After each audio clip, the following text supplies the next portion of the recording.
देखिए ये प्रश्न जो है ना प्रतिशत से प्रश्न है, बहुत ही आसान है। क्वेश्चन है यदि किसी संख्या के 62% और 80% के बीच का अंतर दिया है 198, यानी कोई संख्या है, मान लीजिए कि संख्या कोई ले लेते हैं, कोई संख्या मान लेते हैं 1 से, ठीक है।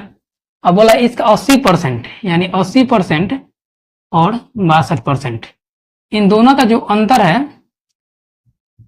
वो आपका दिया है 198। तब पहले जानेंगे वो संख्या कितना है। तो पूछा कितना, 80 से 62 घटा दीजिए यानी कि 18%, यानी 18% जो है वो 198 है। किसी संख्या का 18% 198 है तो 100% कितना हो जाएगा भाई इसका, तो 198 अब बटा कर दीजिए 18, कितना पूछा 100% ना, 100 से गुना कर दीजिए, 18 कम 18, 18 कम 18, यानी कि संख्या कितना हो गया 1100। संख्या कितना हुआ 1100।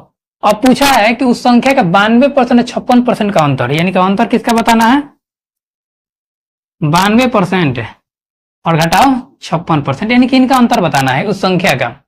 तो कितना हो जाएगा, 12 में 6 गया 6, 8 में से 5 गया 3, यानी 36% बताना है किसका, संख्या कितना, x का वैल्यू कितना है 1100, यानी कि 1100 का आपको बता देना है 36%, बस यही तो बताना है। तो 1100 पूरा लिखिए गुने 36 बटा 100, 0 0 काट दीजिए, गुना कर दीजिए, 11 छक 66, 6 बच गया, 33 से 6 कितना होता है 39, यानी 396। ऑप्शन नंबर डी आपका सही आंसर, ठीक है। बहुत ही आसान है, इससे आसान कोई तरीका नहीं है, ठीक है।